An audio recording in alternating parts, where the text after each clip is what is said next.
Okay, so the big question, how much do you risk when you're investing in crypto and what should your portfolio look like? So, full disclosure, there's not a one size fits all approach here for crypto, and there's certainly not one person you should listen to. But in this video, I'm going to give you what I do, give you something to think about, and maybe this helps you. If it does, let me know just by hitting the like button down below, subscribing to the channel. And if you're new here, welcome. I'm hoping that I'm reaching some new folks with this video. So let me just tell you guys my quick story before we get into how I kind of go about building out my crypto portfolio and managing risk.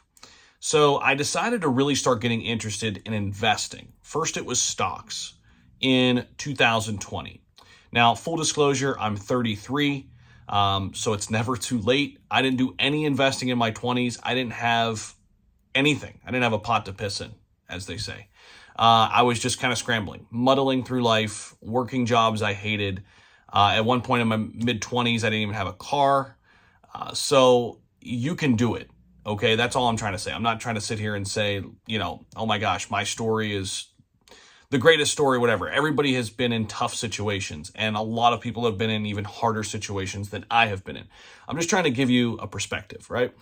But in 2020, I really decided to get serious about investing. And even though I wasn't making a lot of money, I was making enough to have a roof over my head and, food on the table and a little bit of money left over, not much.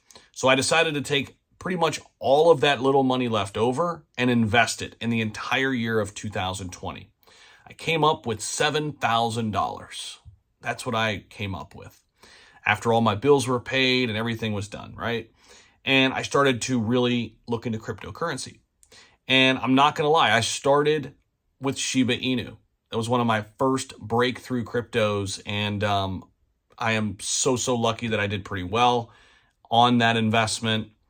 And after that, it kind of trickled into a lot of different things. Dogecoin was in the mix as well. Started trading cryptos a little bit, really not kind of forming a strategy per se, just kind of dabbling. And luckily I got into the market at a good time where things were going up, right? But then I started the YouTube channel and a lot of things kind of went parabolic late 2021, and it was incredible.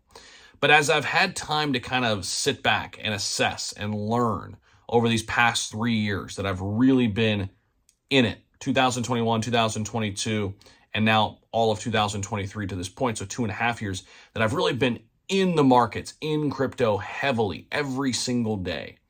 This is where I'm at. This is where my strategy is, okay? So basically, when we look at the cryptocurrency market, Bitcoin and Ethereum make up 70% of that, right? So what do I try to do? I try to mirror that. I try to make 70% of my portfolio in Bitcoin and Ethereum, and roughly 50% in Bitcoin, 20% in Ethereum, to basically match what the market tells me other people do, right? And again, this takes into account the whales, retail money, institutions, all of that. But when I sit there and say, okay, roughly 70% of my portfolio at all times are in the top 2 cryptos that make up 70% of all of crypto, that allows me to sleep at night, and it allows me to then take risks. See, where a lot of people come in is they only go after meme coins, or they only go after one altcoin, right? That has completely swept them over and just taken control of their mind, and that is the only thing they invest in. That's not my strategy. I'm not saying it's the bad strategy or it's the wrong strategy. It's just not my strategy. My strategy is I want a piece of a lot of different pies. I don't like just apple pie. I don't like just pumpkin pie. I like all the pies, right? And I want to slowly diversify. I don't have to be in it all at once. That's where dollar cost averaging comes in. See, I've been buying Bitcoin, a little bit of Bitcoin every day since April of 2022. And so far I've got a little bit over 3 Bitcoin. Now, I know everybody is not at that pace and they're not able to put that type of money in, but let me remind you, the entire year of 2020, I saved up $7,000. Literally, like the $5 I didn't spend here that I would have got at Starbucks or whatever goes into my investing pile.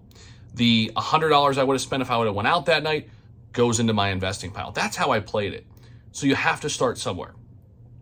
But basically, I take then that other 30% of my crypto portfolio, that is where I'm hunting for gems. That is where I'm hunting for meme coins. Meme coins are unbelievable for gaining wealth. The problem is not a lot of people time it correctly. So when you do time it, or when you do get up, take profits. Please take profits, because you just never know. Because most of the time that meme coin is not going to touch those all-time highs again. And I learned my lesson. There was a crypto by the name of Saitama. I know a lot of you who watch me all the time know that story. Thank God I did take profits, right? And I made that public shortly after that Vegas event. That was one of the biggest investments I was ever in, I had ever made. I put $3,200 into it. At one point, it was worth $78,000. And that was very early on in my journey. But as you get more capital, you can then, in my opinion, depending on your age, take more risks. You should be taking a bunch of risk when you're just starting out, though, right? Get some wins under your belt. Feel the pain of defeat and learn a little bit along the way. You have to have a journey. It's not just going to happen, right? And I take that additional 30%, and I own about 35 other top 100 cryptos. And then obviously I have an investing pile that is strictly for new launches, pre-sales, meme coins, all of that, right? That money is set aside. I don't go put more into it, right? It's set aside just for those risky crypto investments. And that is how I've really done it. Like, that is my strategy. If you guys have any questions about this, or you want me to make a follow-up video, drop some comments down below, what you got out of this, what you want to know more about, and I'll be happy to kind of update you in a future video. Appreciate you guys. Hopefully you subscribe if you like the content. We'll see you. Bye.